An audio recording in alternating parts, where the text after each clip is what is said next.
नमस्कार, मैं GRS news के लिए गिरीश सिकरवार। आज के इस ब्लॉग में मैं बात करने वाला हूं प्रधानमंत्री की अमर्यादित होती हुई टिप्पणी व जो उनके भाषणों में बौखलाहट दिखाई देती है। निश्चित तौर पर वो किस कारण आई और किस कारण वो कांग्रेस के चुनावी घोषणा पत्र पर फोकस्ड हो गए और किस तरह उन्होंने आखिर क्यों वो, जबकि आप सभी लोग जानते हैं कि देश के प्रधानमंत्री कांग्रेस को कभी प्रचार में नहीं लेते। अगर वो नाम भी लेंगे तो उनके कुशासन के खिलाफ। लेकिन पहली बार ऐसा होते हम लोग देख रहे हैं कि वो लगातार, चाहे राजस्थान हो, चाहे उत्तर प्रदेश हो या अन्य कोई प्रांत हो, वो लगातार अब कांग्रेस के चुनावी घोषणा पत्र पर केंद्रित होते जा रहे हैं। आखिर उनके आपक होने का कारण क्या है? आप सभी लोग जानते हैं कि जब ये चुनाव अभियान शुरू हुआ था तो मोदी ने इस चुनाव अभियान को भ्रष्टाचार के ऊपर केंद्रित किया था और उन्होंने कहा मोदी के रहते कोई भी भ्रष्टाचारी नहीं बचेगा। कांग्रेस ने अपनी रणनीति में परिवर्तन किया और वो लगातार मुद्दों पर बनी रही। दूसरी ओर चूंकि मोदी सरकार के पास अपने कोई काम बताने के लिए कुछ था नहीं, क्योंकि 2014 के उनके वादे अधूरे पड़े हुए थे, तो आखिर वो किस तरह चुनाव में जाते। लेकिन बीच में जब कांग्रेस का घोषणा पत्र जारी हुआ, जिसे कि बिना देखे ही देश के प्रधानमंत्री ने मुस्लिम लीग का घोषणा पत्र बताया कि जो उस तरह मानसिकता मुस्लिम लीग की थी, आज वही मानसिकता कांग्रेस की दिखाई देती है। बाद में वो जब प्रथम चरण का नामांकन हुआ या आपका ये मतदान जब हुआ, बहुत ज़्यादा जगह जगह जिन हिंदी प्रांतों में भारतीय जनता पार्टी को बहुमत था, वहाँ मतदान का प्रतिशत गिर गया। तो भारतीय जनता पार्टी के शीर्ष नेतृत्व, जिनमें केवल सिर्फ और सिर्फ प्रधानमंत्री मोदी और अमित शाह ही रह गए हैं, इन लोगों ने ये सोचा कि अगर इसी तरह हर राउंड में अगर इस तरह ही मतदान प्रतिशत गिरता रहा तो निश्चित तौर पर भारतीय जनता पार्टी की सरकार बनानी आफत हो जाएगी। तो आखिर क्या कारण हुआ कि मोदी ने अपनी भाषाई मर्यादा खो दी? आप सभी लोग जानते हैं कि पूरा कार्यकाल आप देख लीजिए, 2014 से 2024 हो गया। 10 साल के कार्यकाल में उन्होंने अपने दो ही उद्योगपतियों को आगे बढ़ाया। खासकर गौतम अडानी का नाम हम यहाँ ले सकते हैं, जिनका नाम लेकर ही आम आदमी पार्टी रही हो, या टीएमसी की सांसद महुआ मोइत्रा, या राहुल गांधी, जिनकी की सदस्यता मत इसीलिए गई थी कि उन्होंने प्रधानमंत्री के ऊपर वार किया और गौतम अडानी से उनके संबंधों की बात कही। आम आदमी पार्टी के राज्यसभा सदस्य संजय सिंह भी मात्र जेल इसीलिए गए थे क्योंकि उन्होंने भी प्रधानमंत्री के सामने सदन में ही उनको और अडानी के संबंधों को लेकर तीखा वार किया। कांग्रेस पे प्रधानमंत्री की तल्खी मात्र इसी कारण है कि विभिन्न प्रदेश के चुनाव रहे हों, चाहे लोकसभा का चुनाव हो, राहुल गांधी जगह जगह ये बात कहते जा रहे हैं कि अगर वह सत्ता में आए तो मोदी सरकार ने जो उद्योगपतियों का कर्जा माफ़ किया, जैसे कि वह 16 लाख करोड़ रुपए बताते हैं और जो आंकड़ों में दिखाई भी देता है, उतना पैसा वो आम जनता को दे देंगे, वो उद्योगपतियों का माफ़ नहीं करेंगे। कई बार उन्होंने इस बात की घोषणा की कि उनकी संपत्ति को आम जनता के मध्य बांटा जाएगा और इसी बात को मोदी अब ले बढ़े और उन्होंने जगह जगह ये दर्शाने की कोशिश की कि कांग्रेस आम जनता की संपत्ति को लेकर और वो मुसलमानों में बंटना चाहती है, जबकि इसका मुख्य कारण ये था कि कांग्रेस ने या राहुल गांधी ने जो अडानी पर वार किए और बार बार ये कहा कि सत्ता पे आने पर उनका भी हिसाब होगा, तो आप सभी लोग जानते हैं कि नरेंद्र मोदी खुद पर हुए वार को तो भुला सकते हैं, लेकिन जिन लोगों ने गौतम अडानी को लेकर वार किया हो उन्हें वो किसी भी तरह माफ़ नहीं करते। वही देखा होगा, चाहे अरविंद केजरीवाल जो जेल में पड़े हों या जो भी भूपेश बघेल रहे हों जिन्हें की प्रतिष्ठा बना के उन्हें चुनाव हरवाया गया छत्तीसगढ़ में, और वहाँ की संपदा भी अब अडानी को किस प्रकार सौंपी जा रही है।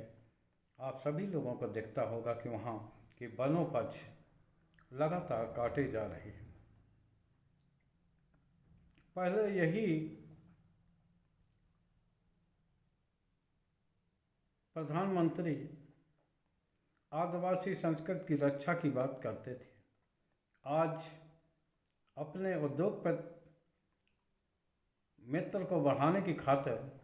वो उसी आदिवासी से कि संस्कृत भुलाने को तैयार हैं, क्योंकि वो लोग जंगल या अपनी ज़मीन छोड़ने की परवाह नहीं कर रहे, ना वो किसी मुद्दे पर तैयार हो रहे हैं। तो वहाँ फिर वो आदिवासियों के पक्ष में नहीं, वहाँ वो उनका जो मुख्य वो है, ये विपक्षियों का आरोप भी है। और आप लोगों ने भी देखा होगा कि किस प्रकार गौतम अडानी पर चर्चा न हो सदन में, इसलिए सदन तक म्यूट हुआ, बहस नहीं हुई और बिना बहस के कई ऐसे विधेयक पारित कराए गए जिन पर कि बहस होना बड़ा ज़रूरी था। प्रधानमंत्री ने सदन को मात्र इसलिए नहीं चलने दिया, बहुमत के बल पर बार बार विपक्षी नेताओं की अपेक्षा की, क्योंकि वो गौतम अडानी या जो उद्योगपतियों को गलत तरीके से जो रियायतें दी जा रही हैं उसको लेकर सवाल ना उठाए, इसलिए वो प्रधानमंत्री वो नहीं चाहते थे। इसीलिए उनकी भाषा कांग्रेस के पर तल्खी भरी है, क्योंकि जिस तरह से विपक्षी दल, अन्य विपक्षी दल तो इस तरह से नहीं आते, केवल दो ही दल हैं, जैसे आम आदमी पार्टी और इधर कांग्रेस, ये लोग अडानी से प्रधानमंत्री के संबंधों को लेकर और उन्हें सत्ता में आने के बाद सबक सिखाने की बात करती है। तो फिर प्रधानमंत्री भी इस बात को अच्छा जानते हैं और उन्होंने सोच लिया है, इसीलिए वो इतनी ताकत लगा रहे हैं कि एन के एन प्रकार किसी भी प्रकार तीसरी बार सरकार बन जाए, नहीं तो 10 सालों में जो कुछ हुआ है, चाहे वो चुनावी चंदे का मामला रहा हो या अन्य योजनाओं में भ्रष्टाचार, आयुष्मान भारत या अन्य हाईवे में भ्रष्टाचार की बात हो,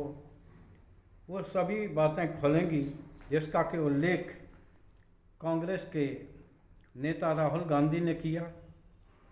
और उनके घोषणा पत्र में भी इस बात की ताकीद है कि वह जांच कराई जाएगी, आर्थिक सर्वे होगा और असमानता है जो संसाधनों की, उसको लेकर ऐसी योजनाएं बनेगी जिससे कि गरीब वर्ग के लोग भी अच्छे से अपने जीवन का निर्वाह कर सके। तो आप समझ गए होंगे कि प्रधानमंत्री मात्र इसीलिए चिंतित हैं कि अगर धोखे से भी सत्ता परिवर्तन हुआ और इंडिया गठबंधन सत्ता में आया तो आप ये तय मानिए कि उनका और गौतम अडानी का क्या होगा, वो प्रधानमंत्री बड़ा अच्छे से जानते हैं। और वो जानते हैं जिस तरह उन्होंने ईडी, सीबीआई और जांच एजेंसियों के मामले में वो सब काम किए, तो इंडिया गठबंधन उससे 10 कदम आगे जाके वैसे ही काम न करे। इसीलिए प्रधानमंत्री को ये चुनाव जीतना करो या मरो की स्थिति है। इस समय भी वो कितनी मेहनत से काम कर रहे, हालांकि भारतीय जनता पार्टी हर चुनाव को गंभीरता से लेती है और जी जान लगाती है, लेकिन ये चुनाव अति महत्वपूर्ण इसीलिए हो रहा है क्योंकि जो संदेश जा रहे हैं कि लड़ाई आसान नहीं है और खुद 400 पार के नारे से प्रधानमंत्री ने जिस तरह से किनारा किया तो उससे ये पता लगता है कि अब भारतीय जनता पार्टी ये जान गई है कि 400 पार किसी भी हालत में होने नहीं जा रहा है। लिहाजा वो अब केवल सरकार बनाने के लिए लग गए हैं क्योंकि वो जानते हैं यही सब बात उन्होंने आरएसएस के कार्यकर्ताओं को ही समझाया है। सूत्रों के अनुसार जब वो नागपुर गए थे तो वहाँ उन्होंने यहाँ तक कि संघ प्रमुख और मुख्य राष्ट्रीय स्वयंसेवक के कार्यकर्ताओं से, पदाधिकारियों से बातचीत की थी और उन्हें संदेश देने की कोशिश की कि अगर सत्ता जाती है तो निश्चित तौर पर न सिर्फ मेरे सामने संकट खड़ा होगा बल्कि जो आरएसएस के आंसागिक संगठन हैं उन्हें भी अपना काम करने में मुश्किलें आएंगी। इसीलिए जो आप तल्ख भाषा देख रहे हैं कांग्रेस के प्रति हो या अन्य विपक्षी नेताओं के प्रति हो, बेशर्मी के साथ संवैधानिक संस्थाओं के दुरुपयोग का मामला हो, मात्र इसलिए किया जा रहा है कि मोदी को एन केन प्रकारेण 2024 का चुनाव जीतना है। क्योंकि अगर वो चुनाव नहीं जीत पाते हैं तो जैसा कि राहुल गांधी कर रहे या जैसे कि कहावत है सठे साठम समा चदेत, तो वैसा ही कहीं उनके साथ ना हो और उन्हें अपना झोला उठा के छप के न भागना पड़े। इसी उसके कारण प्रधानमंत्री की न सिर्फ भाषा बदल रही है बल्कि वह प्राण से अब 400 पार के बजाय सरकार बनाने की कोशिश में जुट गए हैं। आज के ब्लॉग में इतना ही। जय हिंद, जय भारत। अब हम आगामी जो ब्लॉग होगा, अगर कोई ज़रूरी परिस्थिति न हुई तो मैं 26 अप्रैल को होने वाले द्वितीय चक्र के चुनाव की ओर भी आप सभी लोगों का ध्यान खींचूंगा, ये बताने का प्रयास करूंगा कि अधिकांश विकसित भारत की बात करते करते भारतीय जनता पार्टी क्यों मुस्लिम मंगलसूत्र और खान पान पर आ गई है। आज के ब्लॉग में बस इतना ही। जय हिंद, जय भारत।